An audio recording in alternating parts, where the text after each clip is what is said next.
심한데 이렇게 건강한 모습으로 다시 포럼장에서 만나 뵙게 돼서 정말 반갑습니다.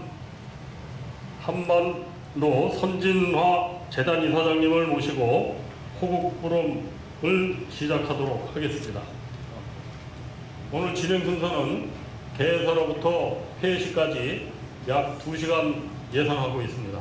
김원훈 큰스님 오셨습니다. 잠시 일어나주시고 박수 한번 보내주시기 바랍니다.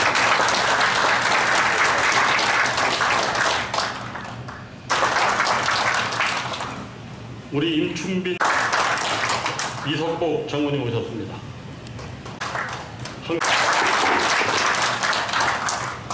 오늘 좋은 강연을 해주실 우리 이사장님 오셨습니다. 여러분 뜨거운 박수 한번 보내주시기 바랍니다. 이 외에도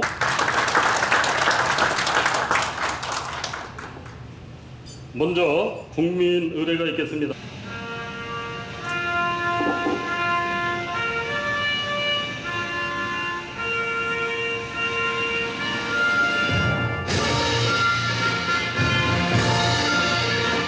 나는 자랑스러운 태극기야. 자유롭고 정의로운 대한민국의 무궁한 영광을 위하여 충성을 다할 것을 굳게 다짐합니다.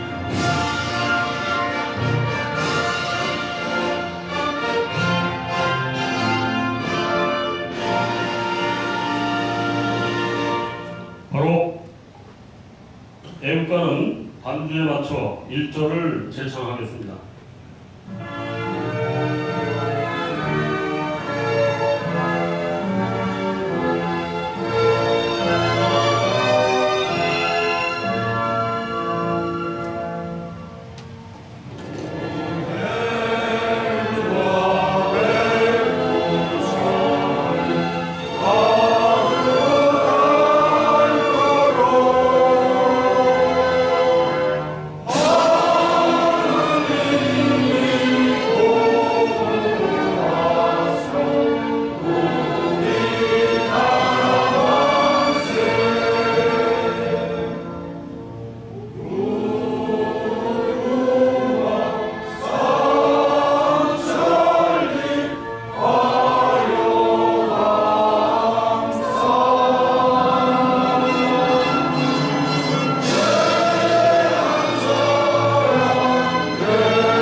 다시 한번 촬영하겠습니다.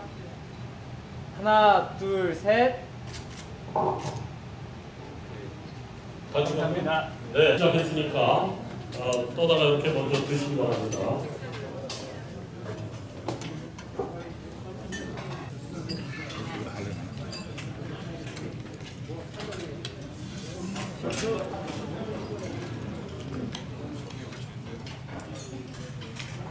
네, 인사드리겠습니다. 지난번 12차까지는 조찬 포럼으로 저희들이 진행을 했습니다. 7시 반부터.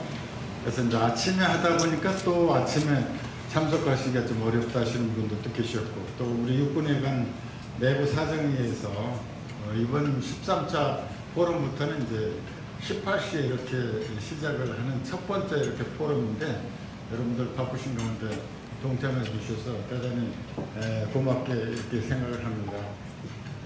지난번 8월 달에는 정말 뜨거운 날씨에서 저희들이 12차 포럼을 했는데 정말 우리 기록적인 폭염 속에서 지내던 때가 엊그제 같은데 이제 2달밖에 안 됐는데 한로도 지나고 또 이슬이 맺히는 이런 아주 좋은 이런 계절이 온 것 같습니다. 벌써 아침에는 기온이 한 자리 숫자 이하로 이렇게 떨어지다 보니까 이제 또 앞으로는 국가의 생존과 안전이라는 어떤 큰 한 축이 있고 또 다른 한 축은 번영과 발전이라는 이런 축이 있다 이렇게 생각할 수가 있겠습니다. 그래서 국가의 생존과 안전 이것은 우리가 통상 국가 안보 전략 이런 수준에서 이렇게 정리를 하고 또 국가 번영 발전은 경제 발전 전략을 이렇게 저희들이 생각해 볼 수가 있는데 지금까지 저희들 포럼에는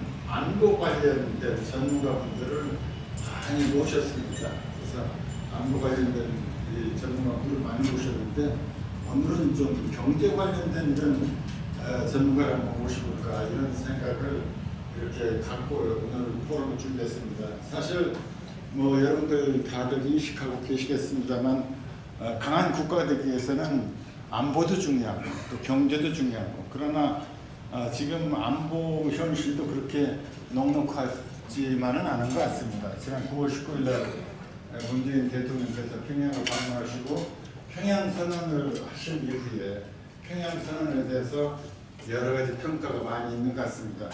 정말 무력 도발을 완전히 무력화시키고 평화가 이렇게 정착하도록 하며 또 완전한 한반도 비핵화를 위해서 큰 걸음을 하셨다는 이런 긍정적인 평가도 있는 반면에 또 우리가 통상 보면은 남북 간에 충돌이 있을 때는 서해에서 계속 충돌이 있어 왔는데 서해 5도를 방어하기 위해서 서북도에서 방위사령부도 참석하고 뭐 이렇게 쭉 해왔지만 이번 남북 평양선언에 특히 거기에 우리가 주목해야 될 것은 남북 군사 의사관인가 이렇게 해서 군사 합의서 이 군사 합의서가 눈여겨볼 필요가 있을 것 같은데 뭐 일부 또 이 독자들은 서북 5도를 전부 다 포기한 것은 아니냐 또 수도권에 지향하고 있는 북한의 상사들과 약 300여 명 이상 된다고 그러는데 이 300여 명을 고립화시키기 위해서는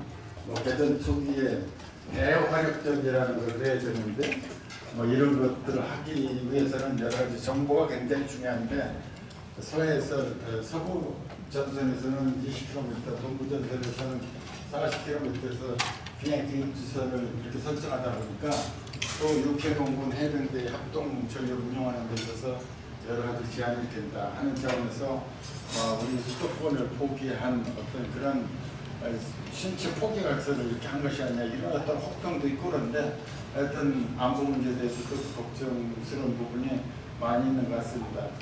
경제 부분도 마찬가지 여러 가지 어려움을 호소하는 분들이 많이 있는 것 같습니다. 그래서 오늘은 경제 분야에 대해서 저희들이 많이 공부하려고 이렇게 생각을 하고 있는데 여러분들 잘 인식하다시피 현 정부 들어와서 소득주도 성장 정책을 이렇게 하면서 또 최저임금 문제 또 52시간 시간제 운영 문제라든가 탈원 문제, 탈원전 문제 이런 것들을 쭉 추진하다 보니까 각계각층에서 어려운 이런 호소를 많이 하고 있고 특히 이런 정부 들어서 뭐 일자리 창출 위해서 여러 가지 많이 하겠다는 이런 약속과 어떤 정책을 많이 내세웠지만 굉장히 어려운 시기가 아닌가. 우리 경제 성장도 지금 3%에서 계속 하향 조정하고 있고 이런 전반적인 것들이 우리 피부에 계속 다가오고 있는 것 같은데 이 경제 문제에 대해서 보다 좀 저희들이 좀 기본적인 것들을 포함해서 이런 이론적인 배경과 또 현실 경제 이런 것들도 우리가 한번 알아볼 수 있는 어떤 그런 기회로서 이분에 대해서 가장 전문가적인 어떤 식견을 가지고 계신 분을 한번 모시고자 했습니다. 여러분들이 뭐 잘 아시다시피 박재완 한반도 선전화됐던 이사장님이십니다. 여러분들 뭐 제가 소개 말씀을 뭐 많이 안 드리더라도 성균관대학교에서 교수를 역임하셨고 청와대에서 민정수석, 고용노동부 장관, 기획재정부 장관 이것을 두 역임하신 이후에는 지금 현재는 한반도 선진화재단 이사장직을 수행하시면서 성균관대학교에서 국정관리 대학원장의 소임을 이렇게 수행하고 계십니다. 그러면서도 현재 우리 대한민국이 처한 이런 위기 상황을 과연 어떻게 극복할 것이냐 하는 데 대해서 말씀을 드리겠습니다.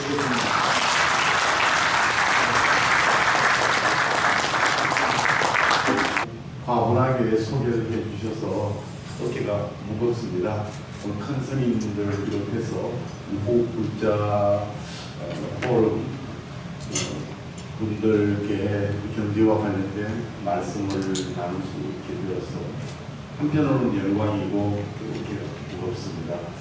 제가 오늘 말씀드릴 내용이 현재 현안으로 되어 있는 최저임금이라든지 소득조사에 대한 주 52시간 근무, 비정규직의 정규직화 이런 발등에 떨어진 좀 어떻게 보면 단위 자질구레한 이슈들보다는 긴 호흡, 구조적인 측면에서 좀 장기간에 걸쳐서 진행되고 있는 사안을 큰 흐름으로 파악하는 그런 관점에서 제가 말씀을 드리고자 하고요. 또 경제가 범위가 너무 넓기 때문에 한 시간 안에 말씀을 다 드릴 수가 없어서 주로 정부, 정치권을 포함합니다. 정부가 경제에 미치는 영향을 중심으로 해서 말씀을 드리고자 합니다. 준비한 그 내용은 38쪽에 걸친 슬라이드입니다. 다들 데모가 안 되셨을 것 같고 요약만 조금 드렸을 것 같은데요. 나중에 그 간사님께서 이메일로 모든 회원님들께 이 파일을 보내드리게 되면 혹시 짧은 시간에 제가 말씀을 다 드리지 못하고 건너뛰는 부분 등에 관해서 질문이 있거나 또는 다른 의견이 있으신 분들은 표시 우측 하단에 나와 있는 제 이메일로 질문을 보내주시면 요즘 유행하는 말로 성실히 답변 드리도록 하겠습니다.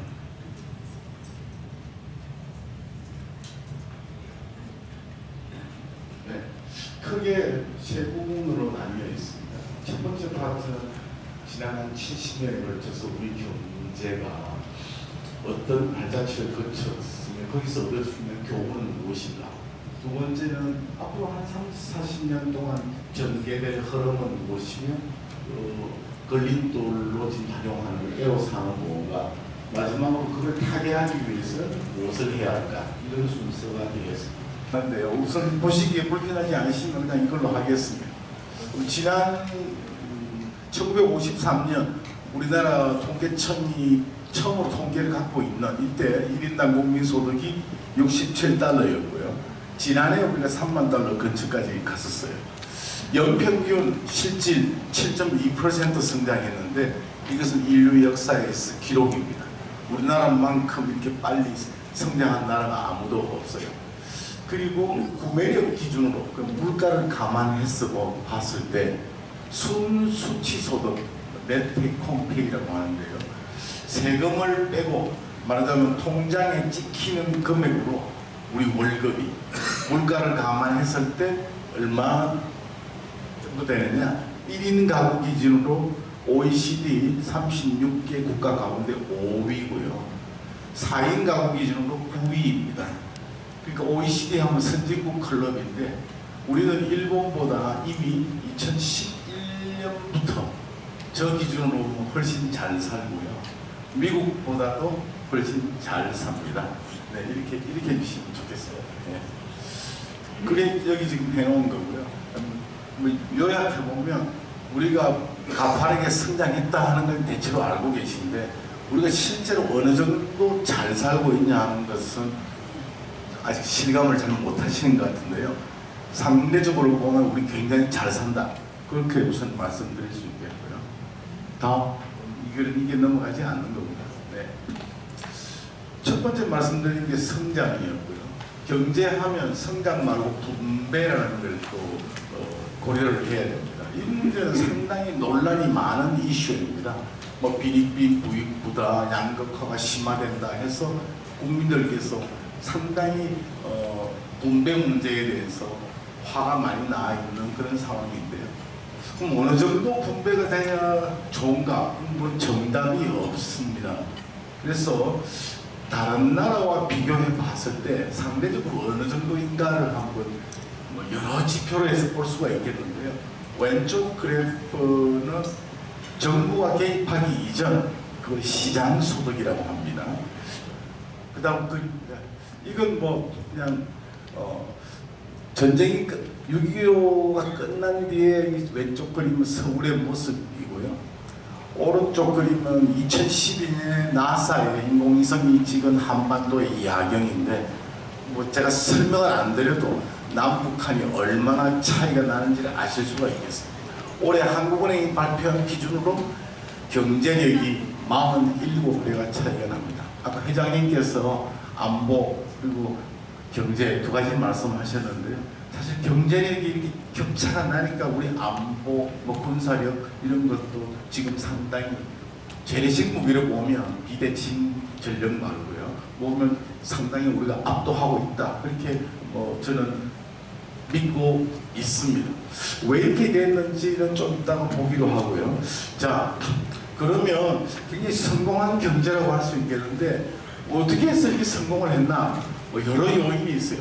한미 동맹을 뽑는 사람도 있고요. 우리 국민이 정말 건면하다. 뭐 그런 것을 뽑는 사람도 있는데 뭐 여러 얘기를 다 논할 수는 없지만 저는 크게 두 가지를 봅니다. 하나는 사람, 두 번째 정부였다. 그렇게 볼 수 있겠습니다. 사람은 또 두 가지 측면으로 나눌 수 있어요. 하나는 양적인 측면, 또 다른 하나는 질적인 측면으로 나눌 수가 있는데요. 우선 양적인 측면을 보시면 우리가 해방된 뒤에 인구가 폭발적으로 늘었어요. 첫 번째는 일본, 미국, 러시아 등에 가 있던 분들이 환국을 대거했는데요. 그분들이 한국에 남아있던 우리 국민들보다는 그래도 경문을 많이 깨치고 이른바 인적 자원이 좀 더 축적되고 선진 기술을 갖고 계시던 분들이 들어오셨고요. 그리고 6.25 때 북한에서 남쪽으로 168만 명이 피난을 왔습니다. 문재인 대통령님의 부모님도 마치 그렇고 제 장인 장모님도 그렇게 하셨는데요. 제가 어릴 때부터 이북 사람들은 생활력이 강하다 그런 말씀을 많이 듣고 자랐는데 정말 그런가? 이북 사람들이 이남 사람보다 생활력이 강한 건 아니고 정확하게 말씀을 드리면 이북에서 남쪽으로 피난 온 분들은 이북에서 피난 오지 않고 제자리에 그냥 계셨던 분들보다 생활력이 강하다. 그 말씀드리는 것이 정확할 겁니다. 더 건강했고 더 도전정신, 호기심이 강하고 뭐 좀 덧붙이면 요령이라든지 뭐 눈치라든지 전체 다 통틀어서 스킬셋이 좀 더 갖추어진 분들이 내려오셨다고 봐야 될 겁니다. 그뿐만 아니라 전쟁이 끝나고 1955년부터 1964년까지 10년 동안 우리가 인구가 폭발적으로 신생아가 매년 90만 명 이상 10년간 태어나게 됩니다. 올해 신생아가 최초로 30만 명에 미달될 것으로 해서 다들 걱정을 하고 계신데요. 그때 90만 명 이상씩 10년간 태어나서 이걸 베이비붐 세대라고 그러죠. 제가 55년 1월생이라 그 베이비붐 세대의 맏형입니다. 근데 이렇게 인구가 늘어나게 되면 따로 생산성이 늘어나지 않고 정부에서 인위적으로 경기를 부양하려는 조치를 하지 않더라도 자연히 그 인구들이 의식주를 해결해야 되고 그 인구들이 노동력을 늘리게 되고 하니까 자연히 경제가 성장하는 효과가 있어요. 그걸 인구 배당 효과라고 부릅니다. 영어로 demographic dividends라고 부르는데요. 인구가 폭발적으로 느니까 자연스럽게 인구 배당이 더해져서 성장을 빨리 하게 된 게 하나 있습니다. 그게 양적인 측면 말씀드렸고요. 두 번째는 질적인 측면인데 우리가 해방이 됐을 때 성인들 가운데 한글을 아는 사람이 겨우 5사람으로 한 사람밖에 되지 않았습니다. 그리고 놀랍게도 시계를 보고 시간을 알지 못하는 그런 성인들도 한 30% 가까이 된다고 하니까요. 아마 좀 연세 드신 분들은 시골에 옛날에 계실 때 저희 할머니도 시계를 보시고도 시간을 읽을 줄 모르셔서 저한테 지금 몇 시냐 물어보시고 하셨던 기억이 제가 있거든요. 그렇게 됐었는데 우리가 20년 만에 1966년에 문맹률이 1% 미만으로 떨어지게 됩니다. 엄청난 속도로 보편 교육이 확장이 됐던 거죠. 그래서 세계 교육 학계에서는 한국의 사례를 교육혁명이다 그렇게 부르고 한국 어떻게 해서 이걸 했나 이게 궁금해요. 유네스코에서 문맹률 통계를 집계하는데요. 우리나라 통계청 문맹률 통계를 보면 1966년부터는 통계가 없습니다. 유네스코에서 문맹률이 1% 미만이라는 것은 중증장애인 등등을 제외하면 사실상 이건 완벽하게 문명이 대치된 것이기 때문에 더 이상 통계를 작성하지 말도록 하고 있어요. 그래서 우리는 66년부터 지금 그 이후에는 통계를 보시면 문맹률 통계는 우리가 제출하지 않고 있습니다. 이거 누가 한 거냐? 우리 국민들의 교육열, 뜨거운 교육열 다 알고 계신 건데 사실 잘 알려지지 않은 게 이승만 대통령의 굉장한 의지가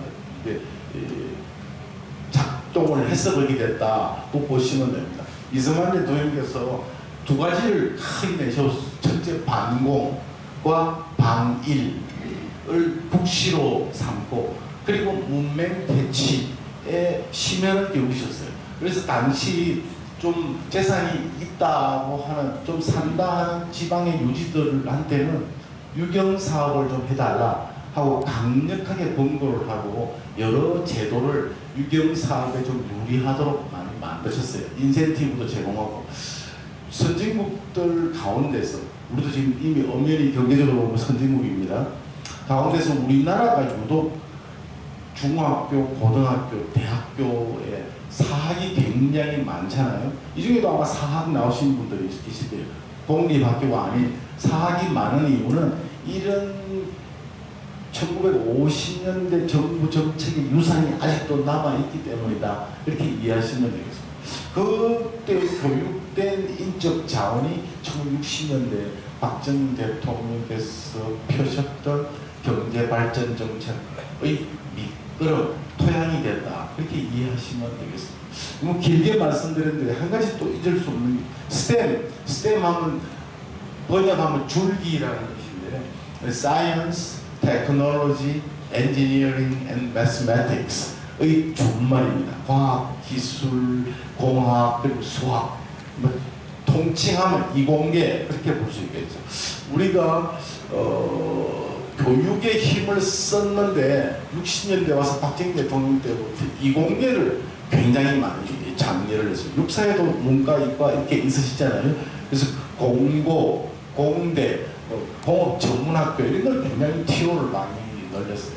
그래서 우리가 80년대에 대학 정원을 2배로 늘리고 나니까 80년대 중반에 우리나라 공과대학 졸업생 숫자가 당시 세계 최고 공업국이었던 스웨덴, 독일, 영국, 프랑스 네 나라의 공과대학 졸업생을 합친 것보다 오히려 더 많았어요. 정말 놀라운 사실입니다. 뭐 우리가 알고 있는 예를 들면 뭐 한양공대, 무슨 인하공대 등등 있잖아요. 그런 거기서 졸업한 인력들이 우리 산업화의 미끄럼이 됐습니다. 단 스티브 잡스처럼 아주 창의력이 뛰어난 천재를 길러냈던 것은 아니고 매뉴얼을 읽고 상사의 지시하는 것은 그대로 충실히 이행하고 협업을 해가면서 동료와 팀워크를 맞춰서 기한에 딱 맞춰서 일을 하는 그리고 남이 해놓은 거는 따라할 줄 알고 남이 만들어 놓은 걸 보면 그대로 복제할 수 있는 능력을 갖춘 인력, 그걸 제가 표준 인력이라고 여기 썼는데요. 이 표준 인력을 대거 배출을 했어요. 그 사람들이 초기 산업화의 원동력이 됐습니다. 그래서 지금 우리나라가 갖고 있는 산업의 경쟁력 어떤 것이냐? 전기전자, 철강, 자동차, 석유화학, 조선 등이 한결같이 제조업이고 소품종을 대량 생산하는 일관 작업 라인에 투입되면 경쟁력을 발휘할 수 있는 그런 인력들이 대거 배출됐다 이렇게 보시면 되겠습니다. 두 번째가 시간이 많이 가는데 두 번째가 정부인데요. 정부도 욕도 많이 먹고 국민들로부터 비판도 많이 받지만 다른 나라에 비해서 특히 신흥국이나 개도국 다른 정부들에서 비해 보면 상대적으로 상당히 효과적인 전략을 세우고 잘했다는 것이 기구의 평가이고요. 특히 뭐 맨 밑에 있는 얘기입니다만 이른바 개발 독재, 그러니까 군사 정부 시절이랄까요? 60년, 70년, 80년 시절에는 뭐 과도 있었죠. 과도 적장이 있어서 언론을 통제를 하고 노조를 억압을 했다. 또 NGO나 학계 소수 의견 같은 것이 확산되지 않도록 했다든지 하는 그런 과도 있고 조금 더 나가면 정경유 작가 같은 그런 뭐 과오도 있긴 하지만 그 훨씬 뛰어넘는 공이 더 컸다 그렇게 보여집니다. 뭐 어떤 얘기냐? 적어도 경제 정책에 있어서만큼은 표심에 영합하는 정치가 개입해서 정책을 왜곡하거나 오염시키지는 못하도록 하고 그 당시의 경제 정책의 기초는 물론 뭐 박정희 대통령같이 뛰어난 분이 큰 그림을 기조를 잡은 면도 있습니다만 상당한 정도의 구체적인 내용은 정치인이 아닌 관료와 그리고 뭐 예를 들면 KBI라든지 뭐 잘 아시는 김재익 수석 같은 분 그런 KBI라든지 또는 대학 교수와 같은 그런 전문가의 의견을 존중해서 국민 민복과 멀리 내다보고 100년 대비에 입각해서 실천을 했다. 그것이 굉장히 효과적으로 작동했다. 이렇게 볼 수 있겠습니다. 좀 더 다른 말씀을 드릴 텐데요. 자, 그러면 과거 70년에 관해서 되게 마무리를 했습니다. 제가 잠깐 넘어가는데 사람과 정부라고 했는데 그럼 이제 도전하고 걸림돌을 보니까 다음 페이지 넘어갈까요? 이제 성장하고 두 배로 나누어서 다음 도전이 어떤 게 있냐, 상황이 어떤가를 살펴보면 이거 2070년까지 까만색 줄이 잠재 성장률이 올라타고 있어요.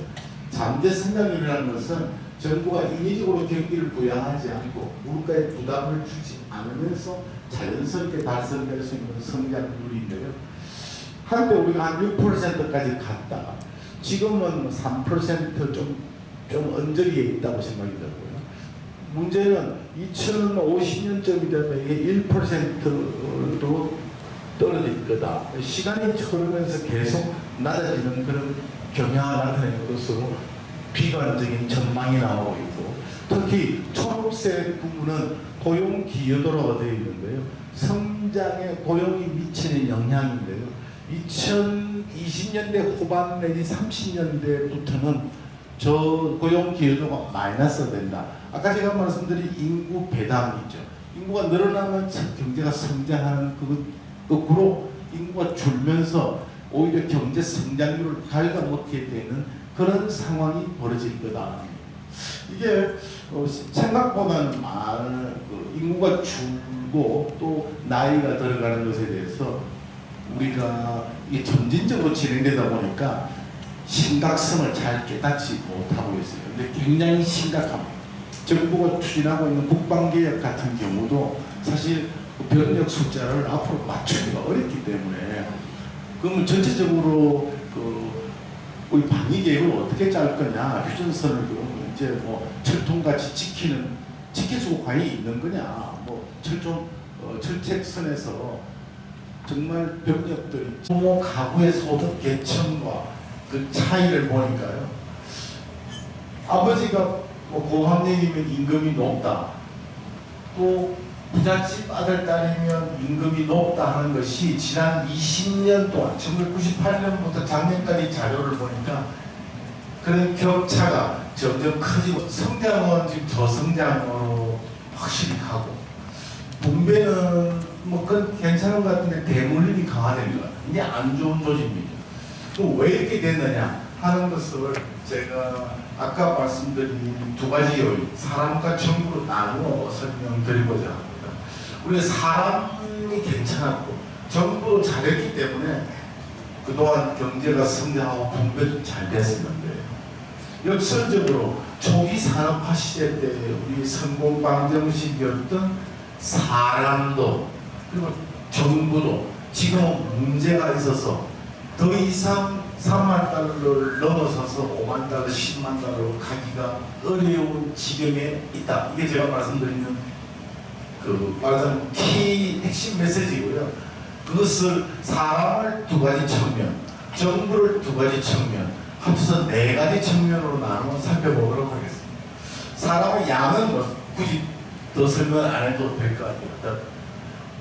나이가 들어가고 인구 배당 효과 자체가 희석된다. 다음 넘어갈까요? 고령화가 되면 인구도 주는 것도 있지만 나이가 너무 들게 되면 생산성 자체가 G7 국가의 경우에 비춰볼 때 계속 하락하게 된다 하는 게 뭐 경험적으로 정리되어 있고요. 앞에 다시 올라갈까요? 이게 좀 더 올라가 볼까요? 죄송합니다. 그리고 우리는 그 고령화 때문에 뭐 다행일 수도 있고 또 어려움일 수도 있는데요. 전 세계적으로 로봇 사용이 가장 많아요. 우리 다음으로 높은 나라가 다음 페이지 넘어갈까요?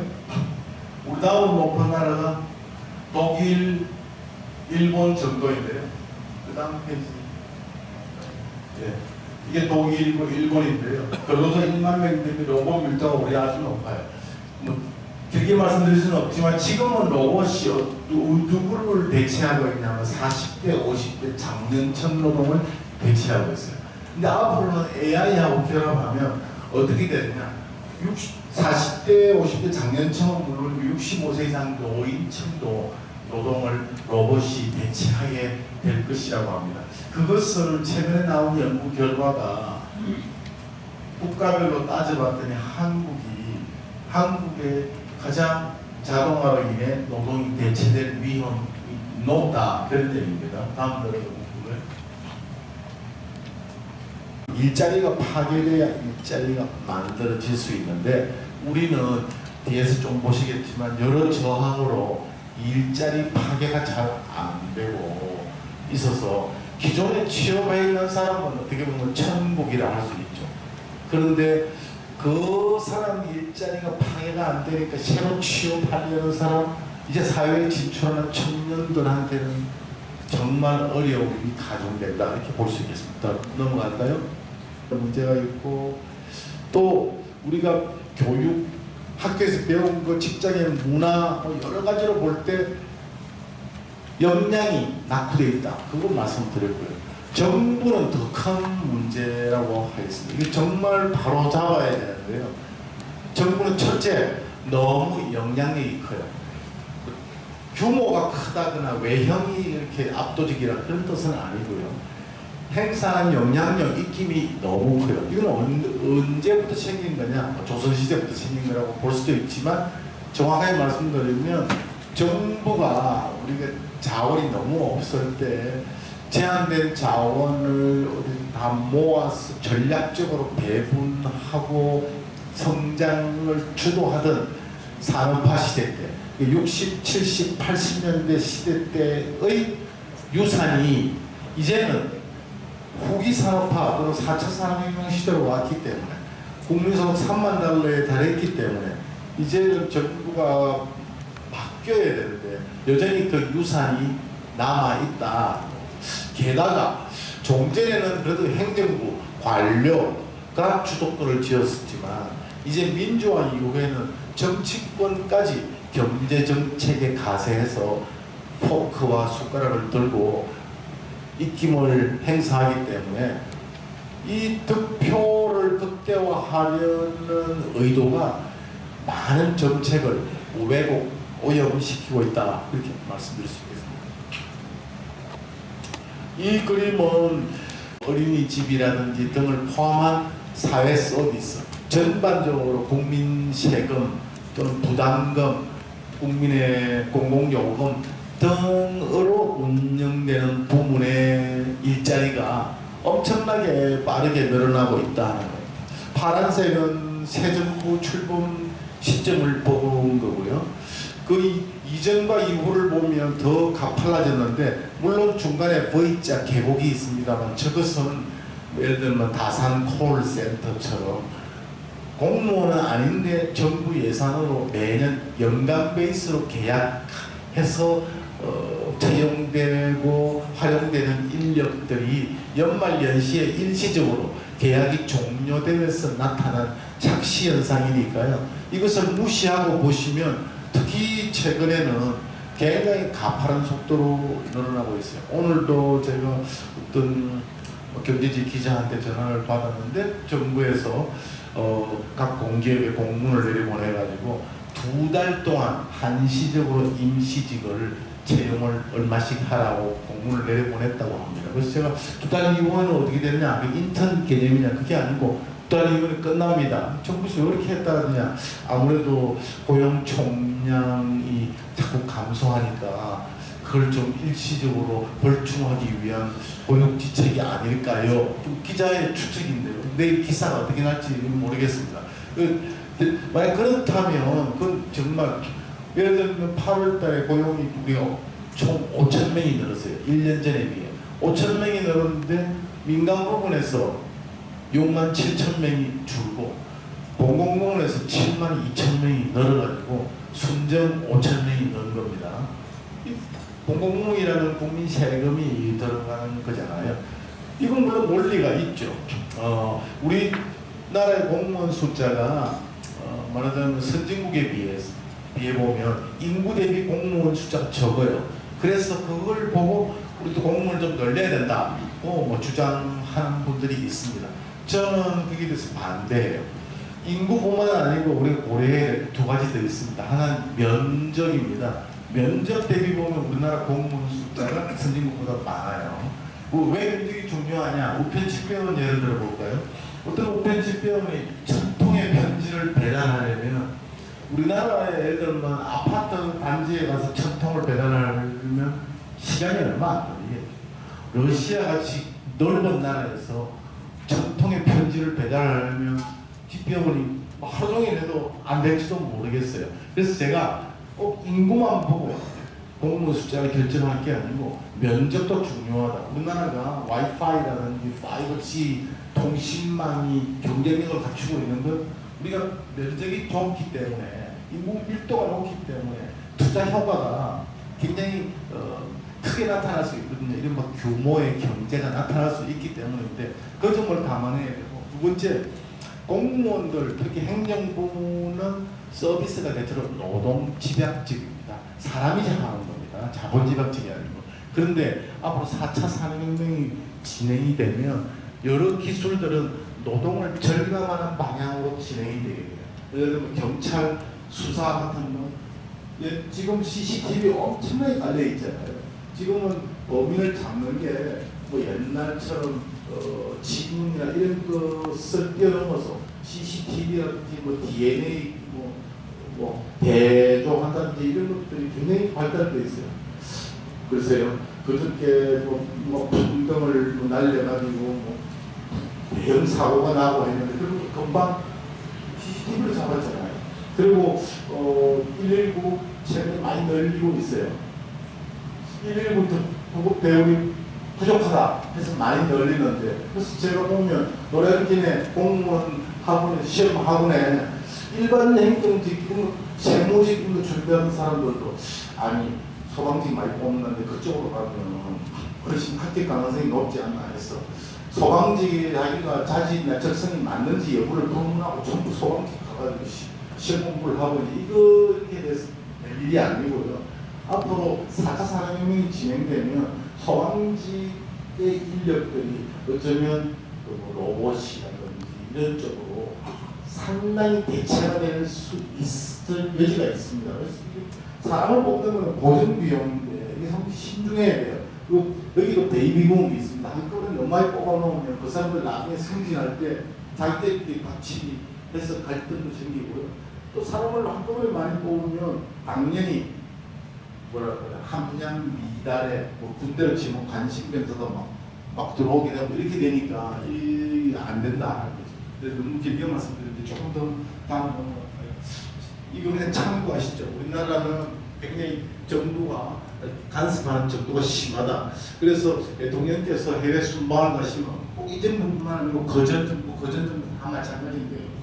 대기업 총수들이 다 순방할래 동행하고 그러지 않습니까? 그래서 미국에 그렇게 안 해요. 본 사람들 다 따라오라 하고, 미국 대통령이 우리나라 올 때 뭐 빌 게이츠나 스티브 잡스가 같이 오고 이렇게 안 하잖아요. 근데 우리는 다 같이 간다 이거죠. 그리고 100% 민영화되어 있는 포스코, KB 그리고 KT 같은 데 CEO를 사실 100% 민영화가 됐는데도 사실상 뭐 역대 정부에서 보면 정부가 임명을 하는 낙점하고 하는 이런 관행이 그대로 이어지고 있거든요. 이것은 시장 경제가 아니에요. 아까처럼 뭐 박희준 회장께서 낙점이 돼서 사실 좀 하셨지만 좀 오래 한 사람이 있어요. 지금은 정부가 낙점해서 정부 바뀌면 또 바뀌고 또 바뀌고 이러니까 누구도 이 CEO가 멀리 내다보고 정말 올바른 판단을 할 수가 없는 상황이었어요. 자, 다음 넘어갈까요? 이거 왼쪽 거 좀 충격적이죠. 우리나라 농어가 소득 가운데 정부가 보조하는 것의 비중이 52%예요. 지금 왜 그렇게 됐냐? FTA 할 때마다 국회에서 이것 좀 해주고 저거 해주고 숟가락을 얹어가지고 계속 쌓이다 보니까 면세율을 비롯해서 저렇게 돼버린 거예요. 단 지방협을 말씀드리면 농업 활동은 지금 민관 합작 사업이다 그렇게 얘기할 수도 있어요. 절반은 정부가 보태주는 거니까요. 반반씩 나누어서 하는 거다 이렇게 볼 수 있어요. 다음 넘어갈까요? 이건 그냥 참고하시죠. 지금 행정부뿐만 아니라 정치가 너무 간섭을 많이 하는데 특히 이 전임자와 차별화 유혹 때문에 뭐 대통령부터 밑에 뭐 장차관 국장에 이르기까지 너무 재임 기간이 짧다 보니까 왔다 갔다 하는 게 많다 그런 얘기죠. 아까 회장님 먼저 말씀하셨는데 제가 다 이 말씀드릴 시간이 없네요. 다음 넘어갈까요? 이거 그냥 참고하시면 되겠고요. 또 다음 넘어가죠. 하면 상위 10% 계층의 평균 소득 나누기 하위 10% 계층의 평균 소득입니다. 영국은 그게 36배 차이가 나요. 한국은 16배 차이가 납니다. 아까 보셨듯이 한국이 영국보다는 조금 분배가 공평하다 볼 수 있는 근거인데요. 오른쪽 그림은 세금은 어떻게 되느냐. 상위 10%가 낸 세금이 하위 10%보다 영국은 44배가 차이가 나요. 소득은 36배였는데 세금은 더 차이가 나는 거죠. 당연하죠. 세금은 누진세 체계를 갖고 있으니까 소득이 늘어나면 세금은 늘어나는 것보다 더 빨리 늘어나기 때문에 그렇습니다. 문제는 우리나라인데요. 우리나라는 상위 10%가 내는 세금 나누기 하위 10% 내는 세금을 하니까 750배 차이가 나는 겁니다. 왜 이렇게 됐냐? 정치권에서 세법 개정을 하거나 공약을 하거나 할 때 부자는 더 먹이겠습니다. 가난한 사람은 깎아주겠습니다.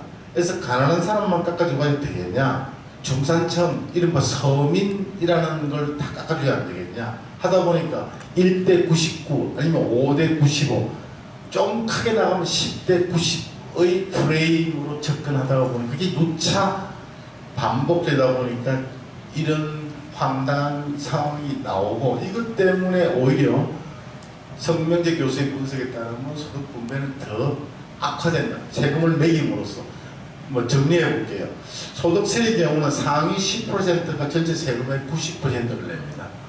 종합소득세는 상위 8%가 전체 세금의 90%를 내고요. 법인세의 경우는 상위 1%가 전체 90%보다 더 내요.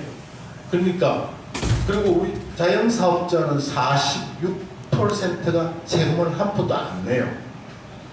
그러니까 정리를 해보면 내는 사람만 잔뜩 내고 가난한 사람은 물론 안 내야죠. 근데 중상위층과 중산층이 내는 세금 부담이 적다. 그런 것이 문제가 된다.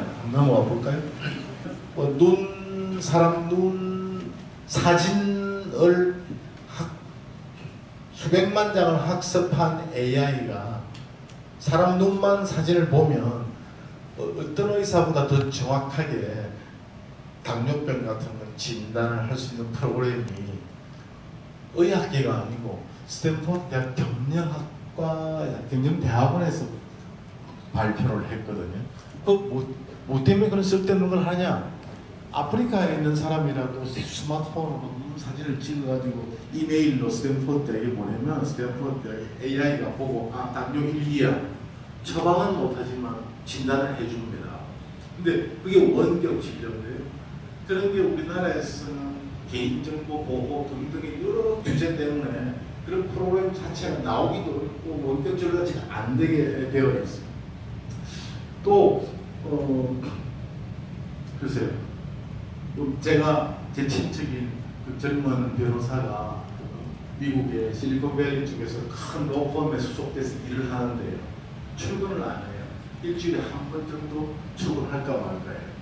왜 출근 안 하냐? 원격 근무하는 거냐? 원격이라기보다는 출근해봐야 사무실이 없습니다. 그런 얘기. 너 무슨 로펌에 큰 로펌에 있다고 그랬지 않았냐? 예, 그 로펌에 있는데요. 우리 회사에 가도 윗분들, 파트너들만 사무실이 있고 나머지 수백 명 변호사는 사무실이 없습니다. 출근할 곳이 없습니다. 제가 충격을 받았어요. 그래서 우리가 보통 알고 있는 건 출근하면 자기 책상이 있고 컴퓨터가 있고 동료가 있고 상사가 있고 같이 밥 먹으러 가고 오후에 회의하고 지시받고 결제 올리고 이렇게 하잖아요. 그럼 공간이 없다. 모든 노트북 자기 갖고 있는 컴퓨터 안에서 다 회의로 컨퍼런스 콜도 하고 결제도 올리고 토론도 하고 그렇게 하는 거니까. 그리고 모든 서류는 다 종이 설명하고 전부 PDF 파일로 해서 자기 회사 특유의 클라우드 시스템에 올라가고 거기에 전 세계 어디 쓰든지 아무만 있으면 접속해가지고 항상 일을 할 수 있으니까 그렇게 됐는데 주 52시간 근무가 어떻게 되고 이런 얘기를 한다는 건 너무나 옛날 얘기예요.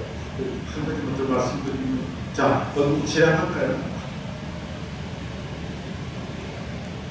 그냥 지나가죠. 지금 빅데이터가 대세인데 저는 실리콘밸리에 친척, 가족도 있고 또 친구도 있고 해서 찾아가서도 꽤 오래 얘기를 듣고 하는데 지금 대세는 데이터 사이언스, 인포메이션 사이언스. 옛날에는 우리 도서관학과, 적도 치부하던 학과가 가장 카드라인이 높아요. 근데 그게 무슨 ICT 기업이나 이런 데서만 하는 게 아니고 병원, 식당, 그리고 건축, 집 짓는 거, 정원 관리 이런 것까지 전부 데이터 사이언스가 대세가 되어 있고 18년들이나 전공 단원들이나 손자 전공에 관해서 고민하시면 어지간하면 데이터 사이언스 쪽으로 하면 막 괜찮으실 거예요. 넘어가 볼까요? 우리는 저게 안 되는 게 규제가 너무 많습니다. 그래서 개인정보 모락 기립 때문에 일을 할 수가 없어요. 참들 중심으로 추진된 데이터가 한국하고는 달라서 한국인들을 추가로 조사해가지고 업데이트를 좀 하려고 했고 개인정보 보호는 되지가 않는다고 넘어가죠. 이건 뭐 자격 면허 제도가 저도 고용노동부 있을 때 한번 조사해 보니까 너무나 필요가 없고 사회 우리나라에 찾지도 않는 그런 자격증도 많이 있고요. 무슨 진단사 아마 제가 정확한 자격증을 말씀드리면 결례가 되겠습니다. 무슨 사라고 하는 것이 그 자격증을 기존에 갖고 있는 사람들의 이익을 위해서 그 학원 강사와 교재 뭐 이런 것 때문에 유지되고 있는 것도 있고요.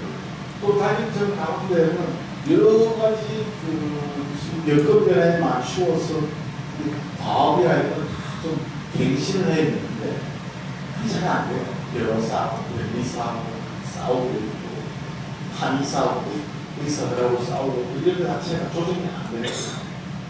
왼쪽 그림은 미국의 50개 조 가운데 경제활동인구도 자격증 소비자가 비율이 높을수록 성장률이 낮고 2배는 악화되니까 좀 놀랄만한 사실이에요. 왜 그러냐? 자격증 가진 사람들이 렌트라고 합니다. 자기들의 독점적인 배타적인 이익을 향유하기 위하여 큰 방위를 치고 경쟁을 제한하고 그래서 그렇다 그런 얘기입니다. 중국은 참 대단해요. 지난 3년 동안 리크 창출 위주로 중국의 국가 자격증, 정부 자격이 70%를 폐지해버렸어요. 대표적인 게 세무관리사라고 했어요. 우리나라의 세무사에 해당하는 건데요. 우리 지금 자영업자들은 세무신고를 하려면 세무사의 검증을 받고 세무조정 도장을 찍어야 됩니다. 점선 돈을 많이 줘야 되죠. 그 수수료로. 그런데 중국은 그걸 없애버렸어요. 왜? 제가 물어보니까 세무회계 소프트웨어가 너무 발달해가지고 거기다가 칸에다가 솔직하게 금액만 집어넣으면 그 소프트웨어가 이거는 세법 몇 조에 따라서 50%뭐 감면이 되고 이거는 작년까지 감면이 되는데 올해부터는 감면이 안 되니까 세금을 내야 되고 지가 알아서 정리 다 해가지고 가장 좋은 가장 세금을 적게 낼 수 있는 걸 지가 다 찾아가지고 딱 결론을 내주니까 세무사가 필요 없는 거죠. 세무사보다 더 잘하는 거죠. 의하는 세무사보다. 그러니 없앤 거예요. 중국이니까 없앴어요. 우리나라에서 없앨 수 있을까요? 아마 없애려면 의원님들한테 뭐 세무사들이 막 그냥 머리 뛰도록 와가지고 반대하고 이런 의원님들이 못 없애겠죠. 중국은 사실 선거 이게 민주주의가 안 돼 있잖아요.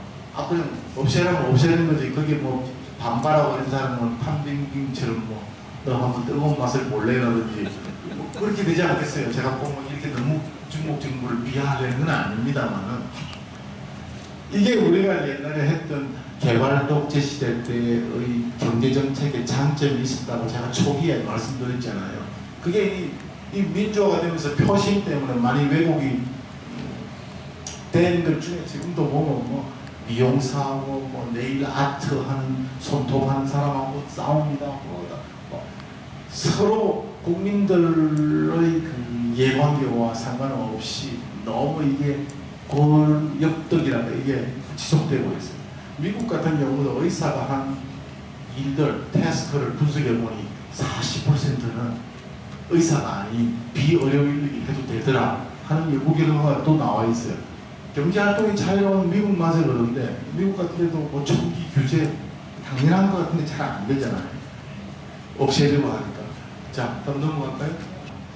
1년 전에 정규직이었으면 1년 후에 정규직일 확률, 1년 전에 임시직이었으면 1년 후에 임시직일 확률, 1년 전에 실업자면 1년 후에 실업자일 확률. 저걸 마르코프라는 수학자의 이름을 따서 마르코프 이전 행렬이라고 하는데 우리나라가 선진국 중에서 가장 높아요. 무슨 얘기냐? 계층이 고착화되어 있어요. 왜? 고용 보호가 엄격하기 때문에 그 자리에 정규직으로 취업해 있는 사람은 한번 정규직 되면 정규직으로 계속 살아남을 가능성은 엄청 높아요. 그 사람한테는 참 좋은 일이고 축하를 해야 되겠지만 그 사람이 아닌 다른 사람의 입장에서 보면 저 사람이 나가야 내가 비정규직인데 정규직이 좀 되든지 내가 실업자인데 좀 한번 응시를 해보든지 할 건데 저 사람이 계속 실력도 없는 것 같은데 계속 정규직으로 있으니까 그 사람은 정규직으로 계속 있으니까 노력을 안 해도 되는 거고요. 별로 노력을 안 해도 노조에 회비만 열심히 내고 이러면 되는 상황이 되어 있다. 그런 얘기가 되겠습니다. 자, 근로자만 그런 것도 아니고 한계 기업, 이걸 학술 용어로 좀 정착되는데요. 좀비 기업이라고 합니다. 좀비 기업도 우리 굉장히 많다. 통계고요. 넘어가 볼까요? 어떻게 할 거냐? 첫째, 사람은 양도 늘려야 되고 뭐 질도 혁신을 해야 될 텐데 뭐 이거 하나 좀 생각해 볼 수 있어요. 있는 사람이라도 다 써야 되는데 있는 사람 중에 또 일 안 하고 좀 노는 사람이 있어요. 일할 수 있는데 그런 사람들 최소화해야 되겠다는 겁니다. 미국 메인주라고 동북쪽 귀퉁이에 있는 조그만 주가 있는데요. 캐나다하고 붙어 있죠. 주지사가 2년 전에 바뀌었어요. 그 사람이 어떤 걸 했냐? 미국에서는 극빈청에게 최소한의 음식을 영양을 섭취할 수 있도록 이름은 영양 보충 지원 프로그램이라고 하는데 약칭 푸드 스탬프, 그러니까 음식 전표로, 식품 전표라고 할까요? 그걸 나눠주는데 이 주지사가 50세 이상은 뭐 그냥 좋다. 근데 49세 이하의 성인 가운데 자녀가 없다면, 자녀가 있으면 그냥 괜찮을 거예요. 자녀가 없는 사람은 일하지 않으면 안 준다. 뭐 일할 게 없으면 주정부에 와라. 우리가 무슨 일 하는지 가르쳐줄게. 그렇게 되는 거예요. 그렇게 하고 나서 놀랍게도 49세 이하의 무자녀 성인들 가운데 85%가 푸드스탬프 신청을 포기를 했어요. 예산이 엄청나게 절감이 됐죠. 지금 미국에 굉장히 큰 이슈입니다. 메인주를 따라하자. 우리는 어떻게 됐냐? 우리도 상당히 그런 분들이 제가 뭐 있다. 그분들이라도 좀 일을 해야 된다 그런 얘기고요. 자, 다음 넘어갈까요? 또 정부는 당연히 좀 이제 경제 규모가 크고 민간도 충분히 활력이 자유를 갖출 수 있는 역량이 있는 만큼 정부가 좀 손을 떼라 그런 얘기고요. 정부라는 거는 하는 게 크게 보면 두 가지입니다. 하나는 responsible 대응 책임이 있어야 되고요. 하나는 responsive 해야 돼요. 그러니까 하나는 국민들이 요구가 뭔지 정확하게 알고 그게 맞춰주는 게 리스판시브 한 거고요. 또 다른 하나는 그러면서도 책임 있게 올바로 해야 되는 거죠. 그냥 뭐 오늘 수업 기분도 안 좋고 그럴 때 일찍 마칠까? 제가 학교 가면 뭐 이렇게 써놨어요. 우리 단지의 품격은 여기서부터 시작됩니다. 1. 수건은 1인당 한 장씩만 씁시다. 2. 헤어드라이어는 2발 건조에만 사용합시다. 3. 크림 질문 있으신 분은 이메일 서면으로 보내주시면 감사하겠습니다. 감사합니다. 예. 그분들 최선을 다하고 하시는 그 모습이 아까 한국에 온 그 그래프 상당히 대조가 됩니다. 지난번에 우리 한국 경제가 너무 안이하게 또 이런 걸 고려하지 않고 했지 않았나라는 게 좀 생각이 안 드십니다. 예, 박성부 장관님 질문 감사합니다. 있고 좀 낙관적인 전망치가 있고 비관적인 전망치가 있고 다 상한이 다 있는데 그렇게 전망을 할 때에도 정치 체제의 변화 등은 크게 고려하지 않고 한다고 이렇게 이해하시면 되겠습니다.